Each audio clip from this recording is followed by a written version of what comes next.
This is a T-Bone production coming to you live from Dubai. A live segment for Filipinos loaded with tips and insights. Standing out, speaking out. It's entertaining. It's informative. It's interactive. And we want you to be a part of it. Standing out, speaking out. And now, here's your host, Kabayan Rico, live from Dubai.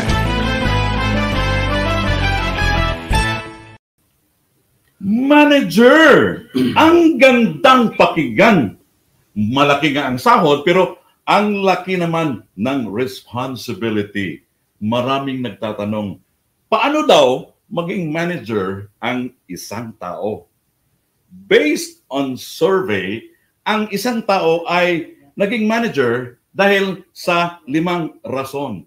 5 reasons. Una, they married the COO, child of the owner. Pangalawa, they are related to the boss. Pangatlo, they are backed up by strong recommendations. Pang-apat, they are qualified and competent for the job. And yung panglima, they did a good job in the past.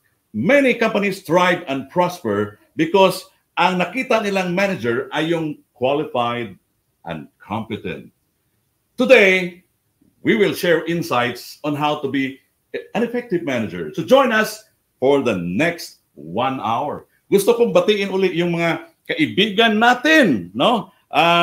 May pakilala ko yung bisita natin. Pero una, no, gusto kong batiin yung mga kaibigan natin in the Middle East, no? May kaibigan tayo from Qatar, Bahrain, Kuwait, Saudi Arabia, Israel, Jordan, Egypt, ang dami, no? At sa Pilipinas naman, it's 1 hour after lunch. So, magandang hapon po. At sa ibang panig ng mundo, umaga, gabi naman yung iba. Pero kahit anong oras man kayo, kahit ano man yung ginagawa nyo, gusto kong batiin kayo ng magandang, masiglang umaga galing sa the city of superlatives, Dubai, dito sa Middle East. Reporting for duty, Kabayan Rico sa ating T-Bone, Standing Out, Speaking Out. Ako, bisita natin ngayon, medyo mahal ito kung babayaran natin. Buti na lang because of his commitment to serve the community, libreng-libre. No? Itong bisita natin ay isang general manager ng one of the hotels of Ascot Limited in Dubai. Nako, pag track record ang pag-uusapan, medyo big time ito. Former GM of the Fraser Suites Dubai, Nigeria, and even in Saudi Arabia. Former F&B manager ng mga 5-star hotels dito sa Dubai, including Burj Al Arab. At ang expertise nito, conceptualizing in the opening of branded restaurants and bar. In fact, he opened more than 60 branded restaurants and 6 hotels. No? Kaya medyo madugo talaga ang credentials nito. Member ng more than 10 organizations, hindi ko na isa-isahin kasi mas mahaba kukulangin tayo ng 30 minutes. No? Ito, in 2017, finalist ito sa gitawag na Hospitality of Person of the Year ng The Filipino Times. In 2018, hindi na Hospitality of the Year, naging Top Executive of the Year finalist ng The Filipino Times.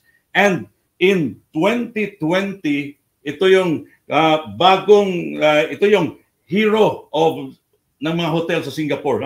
Awarded in Singapore. Yung Worldwide Hotel Hero ang tamang award na tanggap nito. And in 2021 pala, last year, no? Bagong Bayani. It's organized by the Bayani Foundation and the POAA and OWA as well. Kaya ito ang napakaswerte natin to have him with us today sa ating Standing Out, Speaking Out to talk about how to be an effective manager, looking young, looking free, looking single but not anymore. Ronin Endoso, magandang umaga, bro. Bumati ka. Magandang umaga sa lahat, sa mga taga-subaybay ng T-Bone Production at ng Tatak Pinoy, sa mga OFW all over the world, sa pamilya ko, sa mga kaibigan at sa mga... Ang dami mong babatiin, no? Yung kalaro mo sa dart, oo, kalaro mo sa badminton. Exactly. Oo, kasama mo sa Mason. Oo, Kiwanis, Rotary. Anak ko, ang daming manonood sa atin, no? Kasama na yung League of Filipino Gentlemen in Dubai. Kaya batiin mo si Asek. Sir, Asek, for Raymond Cortez and Madam Yasmin Cortez. Oh, I'm sure manonood yan mamaya. Kasi ibigyan natin ng link, no? Ang ganda ng tatalakayan natin, Ronin, kasi ang dami kasing mga managers na pumalpak, di ba? Lalo na yung mga epitome ng tinatawag natin na Peter's Principle, na ito yung every person tends to rise to his own level of incompetence. Kasi kung walang training, papalpak ka, di ba? Exactly. Isasalang ka talaga na biglang manager tapos walang training, papalpak tayo niyan. Para sa iyo, ano ba ang isang manager? Ang manager kasi is ito yung tao na nagpo-provide ng leadership at may expertise doon. He manage effectively and efficiently yung operation in order for the business to prosper. Ang main objective niya is to assure na yung operational and yung profitability ng isang company ay mataas. Ay nako, that's a tall order, di ba? Exactly. Kaya pala maraming pumalpak kasi walang proper training, di ba? Hindi pwedeng isalang mo lang dahil anak, di ba? Hindi pwedeng isalang dahil pamangkin, di ba? You have to make sure that the person is competent, effective, efficient, effective para yung negosyo natin ay hindi papalpak, no? Para lang yan ng kuwan na ikaw, ama ka, di ba? Like in a family, di ba? May mga roles tayong gampanan. Ano yung role ng ina? Ano yung role ng ama? When it comes to management, para sa iyo, ano naman ang mga roles ng isang manager? I have parang sinamaris ko sa lima eh. Number one, ang kailangan yung main role o primary role ng isang manager is planning. Number two is organizing, leading, yung tinatawag nating staffing or manning. And number five, last but not the least, controlling. So, madugo yan. Gaano ka-importante ang bawat isa? Hindi mo pwede walang dagdag bawas yan. Kailangan lahat ng criteria niyan or lahat ng role niyan magampanan mo bilang isang manager. Katulad ng staffing, B. Okay. Gaano ka-importante yung staffing? Ang staffing kasi yan yung backbone ng iyong ng isang manager eh. You need to hire a right person for the right job. Maganda yan, di ba? Don't be a square peg in a round hole. Oh, di ba? Exactly. Kasi meron mga manager na based on recommendation. Ayun, yung nabanggit ko kanina, di ba? Based on recommendation or kilala. Pero, yes, lahat naman may talent eh. Pero yung trabaho or yung responsibilidad, dapat akma doon sa talent ng tao. Exactly talaga. In your case, di ba, ang dami mong experience as a manager, do you hire for attitude or for skills? Kasi mahirap ituro ang attitude eh. Mas gagaling pa sa'yo. So, we hire a right people with the right attitude. Yun. Kasi yung skills, lahat pwedeng matuto eh. Pero yung right attitude towards work, yung commitment mo, yung passion mo, nasa dugo yan eh. How important is planning as well, as a role of a manager? Kasi as a manager, kailangang ma-formulate mo and ma-present mo yung objectives ng company. Kailangan mo i-communicate mo yan sa mga subordinates mo. Kailangan mo yan na may assure na it will come to cycle. Kasi ang planning is step by step eh. Katulad doon, kailangan mo munang i-identify yung mga tasks na kailangan mo, yung mga objective. Number 2, kailangan mong mag-develop ano yung goals na gusto mong marating doon sa mga objective na sinet mo. Number 3, kailangan mong pumili ng estratehiya or strategies kung paano magiging effective yung objective na yun. Madugo yan. Short-term and long-term strategy, di ba? Tapos yan, kapag nakapili ka ng strategies mo, yung execution part naman. Yan ang problema. Kasi may gap doon sa paggawa ng strategy at saka sa execution. So, paano magiging effective yung apat na yun? Kailangan meron kang monitoring or evaluation. So, para ma-improve mo kung may kulang man doon sa planning na ginawa mo. So, kung may kulang, may sobra, so balik ka sa step 1 again. Paplanuhin mo kami, magseset ka ulit ng objective, magseset ka ulit ng strategies, i-execute mo ulit hanggang sa makuha mo yung goal na gusto mong marating para sa company. So binanggit mo yan, parang naalaala ko yung kung ko sa safety na PDCA. Di ba? Exactly. Plan, do, check, act. Exactly. Stay where you are! Ang ganda ng talakayan natin. Magbabalik po kami when we return after this break.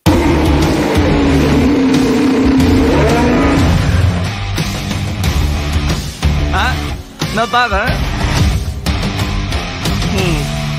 I think it needs something.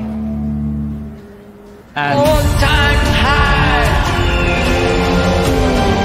Whoa, hold it. Maybe something more bullish. Bullish?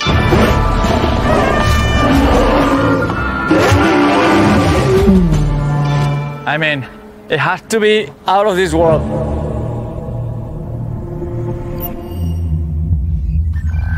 No, what we really need is something seriously next level.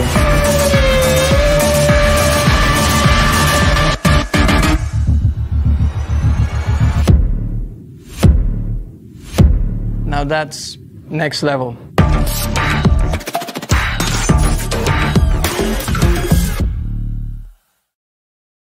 Maraming salamat for sticking around. This is episode 15 of Standing Out, Speaking Out with Kabayan Rico, produced by T-Bone. Welcome back, Ronin. Ito, madugo itong next topic natin, no? Kasi dapat himay-himayin natin kung ano ba talaga ang mga kailangan, ano yung mga traits, ano yung qualities para maging successful ang isang manager. For you, ano ang mga qualities ng isang effective manager? Sa akin, Kuya Rico, napakahabang listahan yan. Ay, nakaisa-isahin natin. Oo, para ma-share natin sa Madlang Peeps. Sige, share ko, no? Teka muna, wala ka bang nakalimutang babatiin? Marami, kaso ayoko magbanggit ng mga pangalan. Ay, magbanggit ka, baka sasama ang loob ng... Hindi, sasama ang loob pagka nakalimutan ko. Ay, wala ka namang memory lapses, di ba? Batiin mo muna yung asawa mo. Manonood yun, mamaya. Irene, good morning. Love you, be. At saka yung pa natin, League of Filipino Gentlemen in Dubai, be. Sa buo ng nag-iisa naming gentleman group. Oh, na malapit ng mag-aasawa. Malapit na mag-aasawa kay Chairman Ace, kay... At saka yung expert ng marriage and relationship, si Richard Zulueta. Yes, exactly. Ang idol kong principal. Oo. At saka si Ver Molina, ang magaling sa sound system. No? Nasa Grabe talaga. Pilipinas yan. Nagbabakasyon, nagliliwaliw. Okay, so umpisahan na natin. Unang quality para sa'yo. Number 1, integrity and honesty. Ay, importante yan. Paano? Gano'n ka-importante sa'yo? Kasi kapag wala ka integridad sa buhay, yung parang at hindi ka honest, kulang na kulang ka eh. Walang maniniwala sa'yo? Walang maniniwala sa'yo. I mean, you need to be a role model ng mga kasama mo sa trabaho. Yun ang mahirap because people will follow you out of fear, not out of respect. Exactly, Iba yun eh. Di ba? Exactly. And yan, dahil dyan, yan ang unang-una kong laging sinasabi sa mga line manager. You need to have an integrity and honesty. Pero hindi tinuturo yan sa school. Yan talaga is attitude ng tao yan. Kasi pag sira ka, walang maniniwala sa'yo, no? Kailangan ipakita mo yung kasama yun sa personal branding, di ba? How do you see yourself, people respond to your call, or ano yung klaseng image na gusto mong i-portray sa mata ng mga tao, no? Pag wala kang, hindi ka honest, di ba? And kung hindi ka honest talaga, I mean, most of the manager is transacting with money. Of course, exactly. Diba? Yung mga temptations dyan. With the confidential information. Di ba? Na hindi mo pwedeng basta-basta i-share kahit kani-kanino. So, yeah. One down. Okay, second one para sa'yo. Second one, ang manager kasi dapat innovative eh. Dapat maging creative ka. Dapat lagi kang may bago. Lagi kang may pasabog ba sa company na hindi ka, kung ano yung natutunan mo, kung anong meron ka sa company, yun na lang at yun. Complacency, di ba? Exactly, kuya. Kaya nga, sabi nga nila innovate or evaporate. Yun lang naman ang choices natin eh. At kailangan makasabay ka talaga sa current trend kasi especially ngayon, ang mga lahat ng companies gumagamit ng technology. So, kung hindi ka abreast dun sa mga information na yun. At saka dapat tech-savvy ka. Exactly. Kasi wala akong alam na company nowadays na hindi kailangan ng technology. At saka walang kumpanya ngayon na hindi gumagamit ng Zoom. Hindi mo alam yun. Paano? lahat ng mga company ngayon, they advertise through social media. So as a manager, kailangan, ma-uplift rin yung knowledge mo pagdating sa technology. Okay. 2 down. Ano pa? Okay. Manager should be an active listener. Uy, hindi lahat magli-listen. Exactly. Kasi minsan sasabihin nila, manager ako eh. Sino ka? Do what I say. Yeah. Parang narinig ko yan. Ayoko nang magbanggit, pero narinig ko yan sa isang tao. Kaibigan natin. Hoy, gawin mo yan. No? Makinig ka sa akin. I will tell you what to do. Kasi ako ang boss. Kasi ako manager. Pero hindi nila minsan, ang pagkakamali kasi minsan ng manager, dahil meron silang guidelines sa gustong sunurin, dire-diretso na lang yung kanilang pagda-direct. Pero hindi sila kumukuha ng information or feedback sa mga kasama nila sa trabaho, whether it is suiting yung operation pa. Kaya nga importante yung communication. Sabi nga nila listening is the beginning of understanding. Kasi two-way processing communication, di ba? Tama. Ano pa? Nabanggit mo, you need to have a strong communication skills. At yan, sa maraming paraan. Ang communication kasi hindi lang verbal na nag-uusap tayo ng ganito eh. May mga gestures pa. Number one na kailangan aware ka yung doon sa body posture mo o yung the way na mag-react ka. Importante itong we need to really be observant on the cultural differences. Lalo na dito, di ba? We are working in a multicultural environment. Dapat alam mo kung paano mag-react yung ibang lahi. Di ba? Kailangan isang manager pati maging mindful sa body language niya. Kasi yung number one na nakikita on how you communicate. Kasi yes, siguro magaling ka mag-English. Magaling ka mag-deliver ng English. Pero yung body language mo, your tone of voice, is hindi maganda, you are not a good communicator. Alam mo, when it comes to communication talaga, the way I see it, dapat as a manager, alam mo yung mga common phrases ng bawat tao mo. African, di ba? Or Arabic, di ba? Indian, dapat alam mo, sway-sway, alam mo yan mga ganoon, di ba? Exactly. Especially pagka nandito ko sa lugar ng marami, iba-ibang tao na galing sa ibang bansa. Importante talaga yon, no? Ano pa? Kailangang magaling ka mag-empower ng mga kasama mo at mag-delegate ng trabaho. Hindi lahat manager mag-empower, hindi lahat manager na nagde-delegate kasi na-insecure eh. Ikaw, ano para sa iyo, gaano ka-importante yung pag-empower? Kasi ito payo ko sa mga maraming manager na katulad ko. I mean, huwag tayong matakot na mag-delegate, ituro sa ibang tao yung kaalaman natin. Kasi it is a part of development ng ating mga kasama sa trabaho. Exactly. Okay? At saka kapag in-empower mo yung tao, yung productivity nila umaangat. Umaangat din, no? Oo. At dumadali yung trabaho ng bawat isa. Parang multi-level marketing, duplication. Exactly, duplication. But, in terms of empowerment, kailangan mo ring ma-assure na yung i-delegate ng tao is tama doon sa trabaho. Hindi kayo favorite ko sa Rico. Ayan. At saka importante talaga, when you delegate, no, tinuruan mo kung paano gagawin. Otherwise, you will do it again. No, it was a waste of time and waste of resources, di ba? Exactly. Ano pa? Ano pa ba? Ang manager dapat is strong in decision making and problem solving. Paano yan kung kulang sa training yan? Ano solusyon para sa iyo kung kulang sa training yung tao? Kasi dito especially dito sa area natin sa Dubai, no. Marami kang mga training courses na pwedeng attendan when it comes to leadership. May libre nga sa YouTube, marami. Exactly.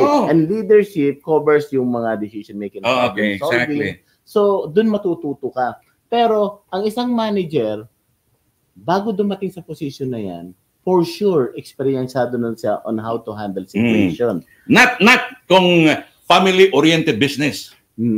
Kasi yan, kahit walang training yan, ay, bayaw ko yan, pamangkin ko yan, anak ko yan. Di ba? May gusto lang akong i-highlight dito sa decision making, problem solving. Marami kasing manager na sometimes, instead na maging proactive sila, reactive. Halimbawa may nangyari sa company, bigla silang magre-response immediately. Without even thinking. Yes. And with that, kailangan mong i-apply kasi yung 10-10-10 method. So ano ba yung 10-10-10? Explain to them. Yung 10-10-10 method is yung mood natin nagbabago within 10 seconds. Okay. 10 minutes and 10 hours. Kung hindi mo naman kailangang sumagot immediately, huwag mo na mag-react. Kasi yung ating mood, yung nararamdaman natin, stimulus response, di ba? Baka mamaya, kung anong masabi mo, kung anong maisulat mo sa email, and then pagsisisiyan mo. So, on the same note, kailangan mo rin sa puso na yung pagsagot kasi, hindi lang dapat ang gagaling sa nararamdaman mo Dapat you have to think twice bago ka mag-deliver ng words, bago ka magsulat. So, doon ang magiging resulta niyan, kapag ginamit mo yung 10-10-10 na yun, at nakapag-decide ka, ang susunod na naman i-consider is yung 10 days, 10 months, or baka 10 years. Kasi ano magiging impact nung first 10-10-10 Kung anong magiging impact nun in the long run sa company o sa decision na ginawa mo. Ano yung mga consequence of giving the bad decision at the spur of a moment dahil nagpadala ka sa feeling mo. Di ba? Huwag na yung gut feel. Dapat gut fact. Di ba? Stay where you are! Dahil magbabalik kami ng maraming tips on how to be an effective manager after this break. What's the true meaning of luxury anyway? It's not always about opulence. Or extravagance even. It's more about being able to revel in the finer things in life. Living well, you know? In a new world where space is of utmost importance, it's about comfort. Having peace of mind, feeling secure about yourself and your surroundings. It's about having time. The nearness of you and everything else you might need. But more importantly, it's about being able to share it all with you. Lucima, the luxury of wellness and sustainability. Paano na? Okay. Yeah. Oy! Nagbabalik na naman tayo! Grabe naman itong kuha natin. Signal agad, no? Oh, buti na lang. Nakatingin ako. Kabayan Rico sa ating Standing Out, Speaking Out. Kasama ko yung GM ng one of the hotels of Ascod Limited Dubai. Oo.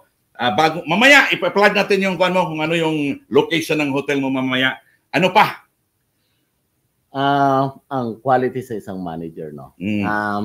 Ang sunod is, kailangan maging knowledgeable ka dun sa profession mo. Oh, exactly. Oo, kasi mahirap kasi yung no, na para bang yung nabanggit ko kanina is square peg in a round hole, di ba? Oo. Dapat kung hindi ka kasi effective, hindi mo kayang sisistahin yung tao mo kung wala kang alam. Hindi mo alam kung tama ba yung ginawa niya, di ba? Tama. Okay. With your experience on that particular quality, anong pwede mong i-share? Season manager kasi ako eh. So ang ibig sabihin kasi ng season manager is nagdaan from pinakamababang position hanggang sa marating ko yung so rising from the hierarchy of the organization, so ladder of success. So ang advantage ng isang season manager is alam mo ang hands-on ka talaga. Ang responsibilidad ng bawat section, ng bawat isa. So you understand. And advantage yun dahil madaling makipag-deal sa mga kasama mo sa work kapag alam mo ang trabaho nila. Madaling magbigay ng instruction, madaling mag-delegate kasi alam mo yung trabaho nila. So, knowledge, sabi nga ni Ernie Baron, is power. Oh, yeah. Alam mo ba na there was one time, no, I actually supported an events company organized yung free leadership course for Filipinos, no. So I actually tag business owners and managers that I know, no. Sa 30 na invited ko, 5 lang talaga ang nakikita ko, no. Bilib ako kay Elani, asawa ni Jordan. Elani Deliana. Yung Angel Wings, di ba? Kasi nakita ko siya eh, no? Na hindi ko expect na manonood siya. Imagine, ito, kung may-ari ka ng kumpanya, if you will attend like yung isa sa yung social media marketing, no? Kung ikaw may-ari, dapat alam mo yan. Kasi paano mo mapagsabihan yung social media specialist mo na tama ang ginawa kung wala kang alam? Paano kung biglang mag-resign na pirate, pilay ka? Di ba? Pero kung may alam ka, kahit lilipat pa yan, kaya mo. Hire another one, di ba? Yun ang gaano ka-importante yung bagay na yun. Exactly. No. And I totally agree with that. Kaya, believe ako sa mga taong with growth mindset, di ba? Hindi ba yung, ito, self-confidence, would you consider that? Oh, yes. Self-confidence. For you, self-confidence. But not overconfident. Hambog na yan! Hambog na yan, di ba? Iba kasi yung may tiwala sa sarili at kahambugan. Exactly. Diba? Self-confidence kasi talagang yan ang dapat na meron ka sa sarili mo. Kasi kailangan mong i-showcase kung sino ka, kung ano alam mo. And yes, maaari ikaw na ang pinakamatalino, pero hindi mo naman kayang i-present yung sarili mo. Alam mo, nangyayari yan sa family businesses, di ba? Naglagay ng tao. So, kabado siya eh. Kasi in the first place, hindi gamay yung trabaho. Kasi, paano siya eh? Son-in-law of the owner. Paano yan, di ba? Dapat talaga, bago ka tatanggap ng isang responsibilidad, mag-training ka muna. Exactly. And napaka-importante niya kasi as a manager, you communicate with different people. Exactly. Maaring with your partners, with your suppliers, with the staff, with the top management. So kung wala kang self-confidence, wala. I mean, if you don't believe in yourself, nobody else will. At alam mo, ang problema niyan, Ronin, the way I see it, no, kaharap mo iba-ibang personality, di ba? Paano yan kung wala kang alam on handling with people? Kasi kabado ka no? Yung sabi nga nila, different folks, different strokes. Di ba? Kaya nga sabi ko lagi, hindi kesyo manager ka na, doon lang iinog yung buhay mo within your company at with your staff. You need to go out on your comfort zone and network. Meet up other people. Exactly. Doon ka matututo. And ask. Ask question. Kasi kailangan mo yan. Kapag hindi mo alam, itanong mo kahit sabihin mo na subordinate mo yan at kung mas marunong sa'yo, tanongin mo. Ang problema kasi yung pride. Fried chicken. Okay? Na yung iba kahit hindi nila alam, ayaw nila magtanong kasi ayaw nila mapagtawanan. Yun ang problema no? You are hesitant to learn because of pride. Para sa akin yung pride, ako bibigyan ko ng meaning yan personal restraint inside depending ego. Pride. No? Tanggalin natin, lunukin natin ang pride para matuto tayo, di ba? Kapag ka meron ganyan, hindi ka angat. And marami na akong nakita na ganyan na pag medyo mataas ang pride, hindi kayang i-take yung mga instruction. Wala. Attitude problem din. Yes, exactly. Huwag kalimutan, your attitude will determine your altitude in life. Dapat remember that always. Ano pa? Ang isang manager, dapat kailangang magaling mag-motivate ng team members. Alam mo yung best way para sa akin to motivate, isang tap lang sa back. Isang tap lang sa back for a job well done. Good boy. Paano yan kung every month palagi ka na lang ng tap sabihin ng staff na, boss, mabigat na sa shoulder ko yung top mo, convert it in cash. Exactly. Yes, you need to incentivize the team. Diyan mo makita yung initiative ng manager, di ba? Yeah, you need to incentivize. At saka diyan mo makikita na kapag yung tao may tamang training, may tamang development program, diyan mo makikita na yung motivation level niyan sumaangat. And number 2 dun sa motivation na kailangan wag mo i-criticize yung tao in public. Oy, marami tayong kaibigan na ganyan. Hindi kesyo boss ka. The buck stops here. No, hindi kesyo boss kaya. Pwede mo nang sabihin ang gusto mo sabihin. The best way to do it in private. Pero kung gusto mo i-praise yung tao, do it in public. Kaya nga sabi nila basic yan basic in management and leadership. Criticize in private, praise in public. Pero ba't hindi nagawa ng iba yan? Balik ulit tayo doon. Pride. Hambugan. Marami pa tayong matutunan. We will be back with the common mistakes that a manager makes when we return. Bini-bini lang pa kung paano nahulog sa'yo. Naramdaman lang bigla ng puso. Aking sinta, ikaw lang nagparamdam nito. Kaya sabihin mo sa akin ang tumatakbo sa isip mo. Kung mahal mo na rin ba ako, isayaw mo ako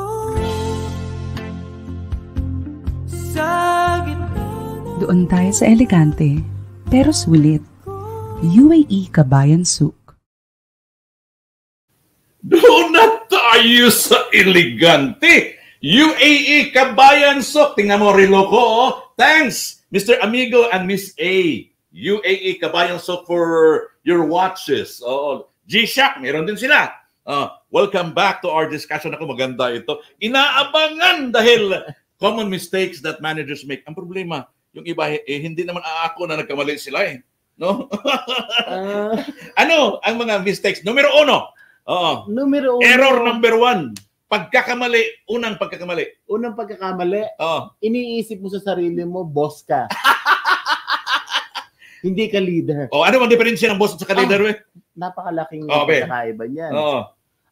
Ang boss nagde-delegate eh. Oo. Ang leader nagde-delegate to the right person. Yung boss nagda-direct lang. Oo. Do it! Do it. Do this! Ang boss lagi sinasabing I. Parang ako lang ang bida. Pero yung leader, alam mo, talagang we. Ang sasabihin niya, we, and tayo. Ang boss kapag yung merong accomplishment, lahat ng credit sa kanya. Samantalang ang leader, he will bigay siya credit sa whoever is deserving. At yan ang number one common. I mean, do not call yourself as a boss and do not act as a boss. Act as a leader. Yun ang pinakamaganda talaga. Another common mistake.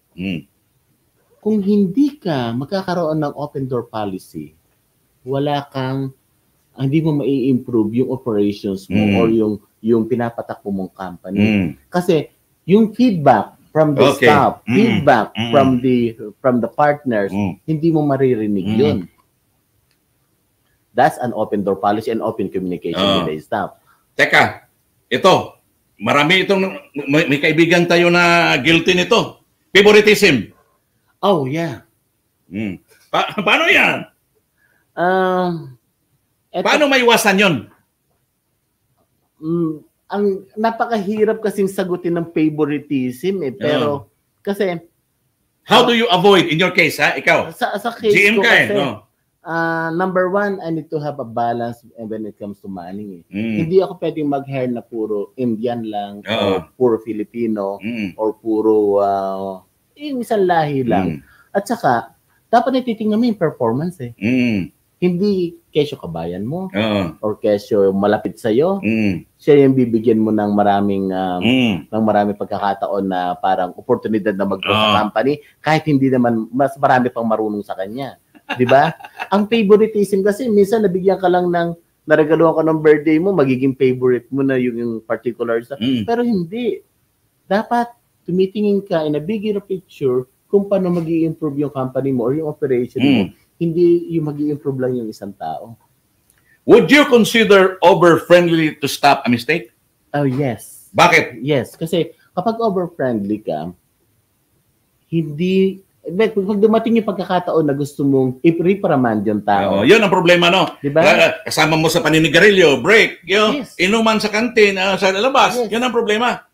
At lalo na pag dati mong kasama sa department at na-promote ka. Yun ang problema. Diba?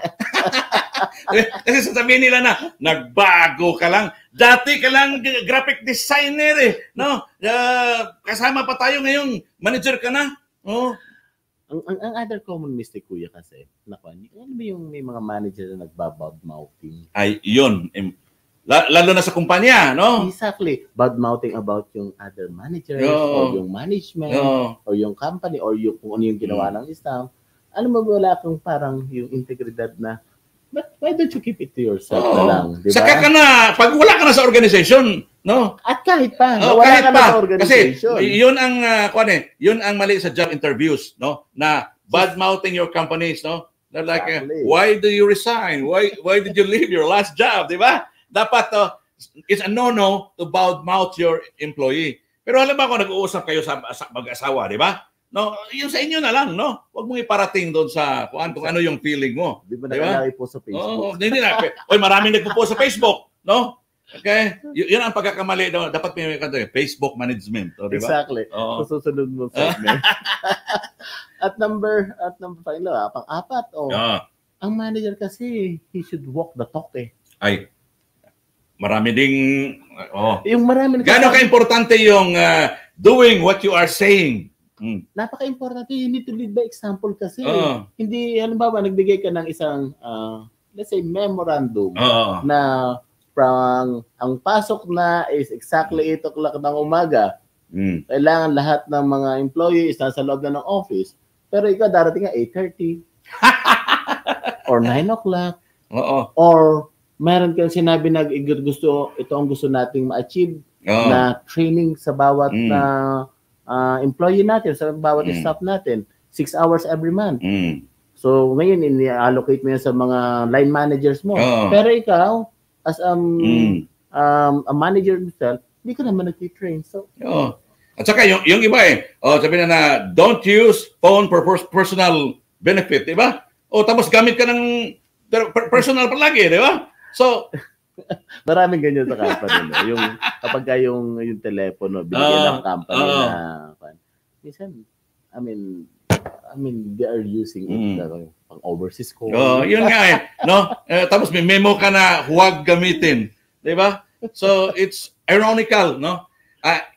Ikaw ba ay may kilala na isang manager na palaging nagbe-blame ng tao? Kahit siya ang nagkakamali? Yes. Yan tinatawag na natin. Would you consider that a mistake? A big mistake. Hindi lang mistake. Hindi mistake, big mistake talaga. Big mistake. Kasi, alam mo ba yung pointing fingers yung tinatawag na pointing fingers. Ang apat na sa akin Oo. Ang lumalabas dun kasi sa mga ganyan na mga manager, they are not really aware kung ano yung responsibility. Okay. Kasi, kung ano man ang mangyari sa company mo na pinapatakbo or sa team mo na pinapatakbo, ano yun? Is either credit mo yun or kasalanan mo yun. Diba? Hindi mo pwedeng i-blame yung isang tao hanggang di mo natitrain ng ayos. At instead of blaming, why don't do another planning? Exactly. Right? Magkaroon ka ng kung wala naman nakikita, di ba? Gumawa ka ng corrective action. Or ito lang, simple tayo, fishbone diagram, Ishikawa method, di ba? Yung how, Exactly. para alam mo. Rather than blaming. Kasi nangyari na Ano bang pagagawa mo? And do not put yourself na parang two hands off. Kaya nangyayari ang problema sa isang pinapatakbong operation or company. Kasi ang manager, parang, sige, okay na, bahala na kayo dyan. Yun ang problema talaga. Kaya nyo na yan. Parang ang kanyan, laissez-faire doctrine ba? No? Let alone policy. No? Yan kung sa management parlance pa yan. No? Yung binanggit mo na parang in a simple way, walang siyang sense of accountability. Exactly. Kasi dapat probably hindi mo responsibilidad yung nangyari. Pero dahil manager ka nga, accountable ka sa nangyari. And yung mga tao hahanapin sa'yo yung decision on how they can do it better in future. Kaya nga manager ka, manage. So, ang karugtong nun ang mga common mistake ng other manager, yung walang drive. Yung walang drive na, okay guys, let's go, let's do it. Nasa comfort zone. Yung mga tao ko, nandun lang, gumagawa na sila. Tapos siya nandun, repetics lang. Nagsa-social media mas mahaba pa yung pagkuhan sa Instagram, pag-update, kaysa thinking of how a company would prosper, di ba? Yung mga time bandits, mga time wasters, normally, maraming managers ang guilty niyan. Marami. Kasi, in the first place, kung yung sa subordinates mo, you can monitor whether they're watching their Facebook, but pag ikaw manager, wala naman nag-monitor sa'yo, no? Exactly. Yung CEO mo, wala naman doon, di ba? Yung natawag namin na nung nasa food and beverage section ako, tinatawag namin na 86 items. Not available kapag kailangan mo. Lalo na pag may personal problem yung tao, no? Dapat bigyan mo ng panahon. Hindi pwede lang, not related to company naman yan. Yung ganong... Hindi. Kasi dapat mataas yung concern. Emotional intelligence. Di ba? Nako, matutuwa sa iyo si Dr. Romel Surgeon yan. Sa kanya ko narinig yun Oy, welcome back to Dubai, Dr. Romel Sergio, fresh from, meron kasi siyang book signing sa New York at ni-award siya doon. Hindi pa ako nakakakuha ng book. Hindi pa. Ako meron na. Ikaw hindi. Hindi. Oy, naku, napakaswerte ko pala. Doc, sabi niya, sana all. Pero yan nga, balik tayo sa emotional intelligence. Pag manager kasi, dapat may puso ka rin Hindi puro one. Kailangan maiintindihan mo yung mga tao nakapaligid sa iyo. Hindi mo pwedeng trabaho lang tayo. Walang personalan. No. Kailangan mahaba ang pang-unawa mo. And that's the best description nung emotional intelligence para sa isang manager. Ano pa? Kailangan i-apply mo yung fish philosophy. Ano ba yung fish philosophy? Yung fish philosophy, yung 4 na principles yan eh. Number 1, as a manager, bago ka pumasok sa trabaho mo, you need to choose your best attitude. Hindi ka pwedeng, dahil boss ako, magbubuliyaw ka. Oo, kailangan lagi kang pleasant ang dating mo. Number 2. Teka, bago mo banggitin yung number 2, kasi sabi, pleasant attitude, pagdating mo, yung iba kasi, kung inaway ng asawa, pagdating doon sa opisina, hindi nila alam na as a manager, you need to be a thermostat, not a thermometer. Kasi ang thermometer will just measure the temperature. Pero ikaw as a manager, thermostat, yun ang nag-determine ng temperature. Di ba? Exactly. Pero kung inaway ka ng asawa, tapos yung mga tao mo, kasi inaway, di ba? Yun ang mahirap bringing personal problem doon sa opisina. Dahil tao nga lang tayo, mahirap gawin yun. Pero dahil manager ka, you need to manage, you need to have a work-life balance din, di ba? Kailangan talaga meron ganyan. Pero balik tayo dun sa fish philosophy, Yung number 2, di ba sabi ko, bago ka pumasok sa trabaho, choose your best attitude. At pagdating mo sa trabaho mo, you need to create a bond immediately. Rapport. Yung sinatawag na connection. Pagdating mo pa lang na sabihin mo, good morning. Hindi naman lahat. Hindi lahat. In fact, may mga manager na sabi, good morning, sir. Di ba? Parang walang narinig. Meron pa nga akong kilala. Pagdating pa lang, can you give me a coffee? Buti wala sasagot, sir, coffee, tea, or me? So, ang pangatlo ng fish philosophy kasi, you need to make their day. Yung mga kasama mo. Let them shine. Parang, first thing first is, kailangan nilang maramdaman na yung motivation. You need to be creating a bond para doon sa mga. At ang pang-4, freak them up. Di ba kung sa kwan pa? At yung pang-4, be there when they need you. Exactly. Hindi ka, andaling lapitan, pero, madaling kausapin, pero mahirap lapitan yung sa iba, di ba? Kasi wala. Para mga political. Di ba? Ito yung gagawin ko, yung bayan natin uunlad. Pag nakaupo na, sana yung promises? Promises. Di ba? Let's forget about the promises. Ano pa? Ano pa ba? Pag wala kang tiwala sa mga kasama mo sa trabaho, number 1 yun. Ewan ko yung ibang manager kung paano nakakatulog kung hindi sila nakitiwala sa mga kasama niya sa trabaho. Mahirap yun. Paano ka makakapagbakasyon kung wala ka tiwala sa trabaho diba? mo? Huwag mong sasabihin na dahil manager ka, hindi tatakbo ng maayos yung company mo pag wala ka. Yun ang gusto ng iba para maging importansya sila. Pero ganito ang catch dun kapag ka ang company, hindi nagbakasyon ka, at hindi tumakbo ng maayos, kasalanan ng manager yun. Kasi hindi mo tiniring yung mga staff mo. Kasi dapat talaga, the best gauge to measure the effectiveness of the manager is the business can run without your personal presence. Dapat yun talaga, di ba? And huwag matakot na magturo. Insecurity. Alam mo minsan ang sinasabi ng mga kakilala ko ay hindi ko tuturuan yan kasi baka mawalan ako ng trabaho. At saka yung iba halimbawa, meron kasing mga may-ari ng kumpanya na they talk to the people directly, di ba?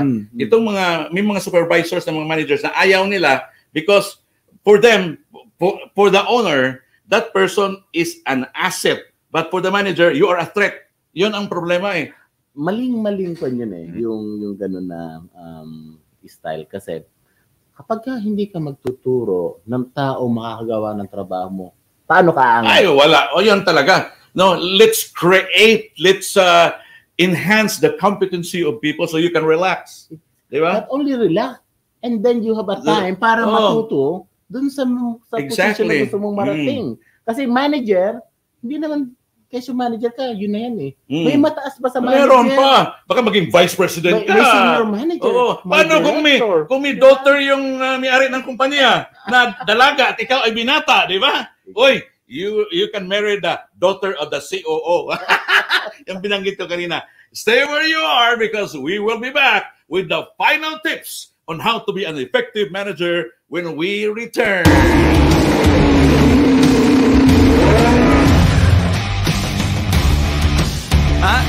Not bad, huh? I think it needs something. And all-time high. Whoa, hold it. Maybe something more bullish. Bullish?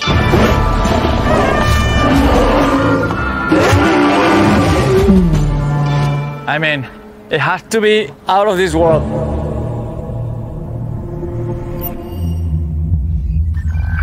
No, what we really need is something seriously next level.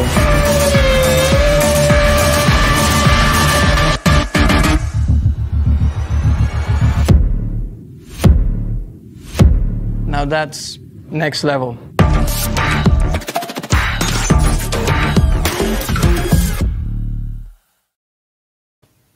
We're almost done for today, pero bago kami aalis, magbibigay muna si Ronnie ng tips on how to be an effective manager. So, it's time to grow with your tips. Tips, number 1, continuous yung learning mo dapat as a manager. Kasi kapag ka nag-stop ka sa learning mo, may iwan ka. Ang problema, alam, may acne, di ba? May sakit, IKEA, di ba? I know everything already. Kung sa Tagalog pa, alam ko na yan. Walang growth mindset ba? Complacent na. Problema niyan. Another tip, you need to lead by example. It's hard. It's easy to say, but hard to do. No, you need to. Kasi manager ka.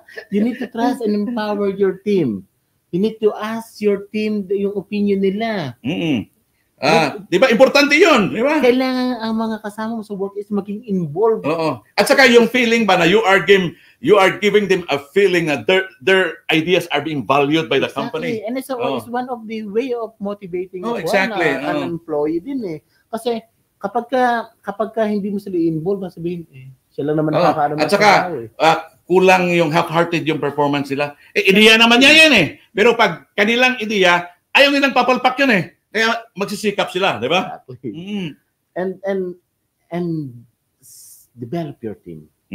Train the team. Kasi dyan ang backbone talaga ng isang manager. Kapag ka ang team mo hindi marunong, hindi nagpe-perform, akala mo ba yung owner may pakialam sa mga employee? Ang owner or yung managing director, ang pakialam lang ng mga yan doon sa manager. Teka muna, you are speaking of training. Alam mo, hindi lahat na may-ari ng kumpanya value training as an investment. It's always a cost, no? So kung ikaw yung, Jim, para mo ma-convince ng may-ari ng kumpanya na we need to train our people in spite of the cost? Kasi ganito yun kung ang company is walang budget for a training, you as a manager, kasi expertise mo na yan profession mo Exactly. You need to conduct a training for the staff. Ako personally, hanggang dito ngayon sa position ko, every other day, nagkakandak ako ng training doon sa mga head of the departments ko. I mean, on their level na naiintindihan talaga nila. Kasi yung mga head of the department, they will be bored na kung titrain mo basic eh. So, tinitrain ko is yung management skills na. So, tuwan-tuwa sila ngayon na they are saying na parang, I never seen a GM na magkakandak pa ng training. Normally it's HR. HR o training manager na agad. Pero kasi, I want them to hear from me. Kung ano talaga yung way of na kwanto, yung way I manage the property or way I manage the company. Kasi napaka-importante yun na, again, babalik ako, you need to set an example. Exactly. And be a solution kung ikaw ang manager in every problem. Be part of the solution. Not be a part of the problem. Kasi instead na manager ka na nga. Ikaw pa yung nag-create ng problem. Nag-create ng problema. Wala tayong patutunguhan. Last but not the least, ang tip ko, managers, go out and find a network. Oh, yan talaga, no? Kailangan mo yun. Oo, lalo na pag like your business, di ba? Hospitality industry. So dapat you have to network with people from all walks of life. You need to extend your sphere of influence, di ba? Exactly. At akala mo minsan kasi dahil manager ka na, alam mo na lahat eh. Samantalang kapag lumabas ka, may mga tao pang doon na mas marunong sa'yo at matututo ka. Oh! At saka, the real education is not just on the four corners of a classroom. It's outside where you can mingle with people, no? No, with different industries as well. Ang problema kasi may tao kasing maliban sa malaki ang ulo, yung may kilala ko na tingin niya sa sarili niya na may alam siya, no? At sikat siya. Yung merong tinatawag na megalomania, illusion of grandeur. So, yun. And ang message ko kasi para sa mga managers, kung a great manager kasi is hard to find. But difficult to part with also. But impossible to forget. Parang you are describing your wife. I mean, yeah. The reason kung bakit ko senior to is, would you leave na pag umalis ka sa company mo is ang tao pag-uusapan ka dahil sa mga pangit na nagawa mo? Of course. Or will you leave a good legacy? Di ba? Habang nandito tayo as a managing a certain operation, certain company, you need to assure na yung level of performance mo laging mataas kasi napakaliit ang mundo eh. Paglipat mo sa company, normally tatanungin rin yung previous company mo. Paano kung walang training yung tinatanong, no? Mag-bad mouth yun sa'yo. Exactly. Diyan mo ngayon mararamdaman. Ano yung ginagawa mo? Don't burn the bridges kung kakakuan pa. Exactly. Diba? So, final line for them. Salamat. Thank you sa mga sumusubaybay at patuloy na sumasubay sa T-Bone Production, sa Tatak Pinoy. Maraming salamat, Kuya Rico. Maraming salamat sa mga bumubuo officers ng T-Bone. Si Direct Mike Nerpio, siya talaga yung nag-umpisa.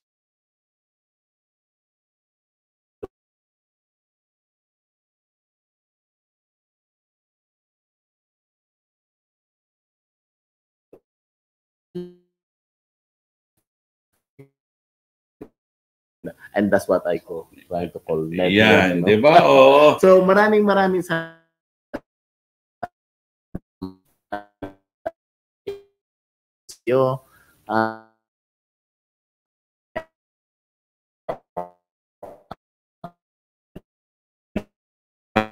especially hotel operations, di ba? Exactly. Tinanong po ako sa Dubai, UAE. Andito pa rin. Welcome back, Kuya Rico. Ang talent manager ko.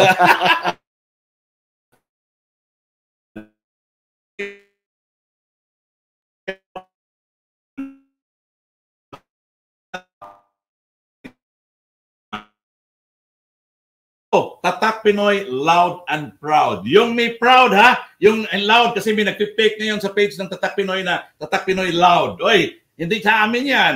Scam yan. Fake yan. Kaya make sure you follow the right page, Tatak Pinoy, loud and proud. Maraming salamat and have a great weekend. Enjoy the holiday.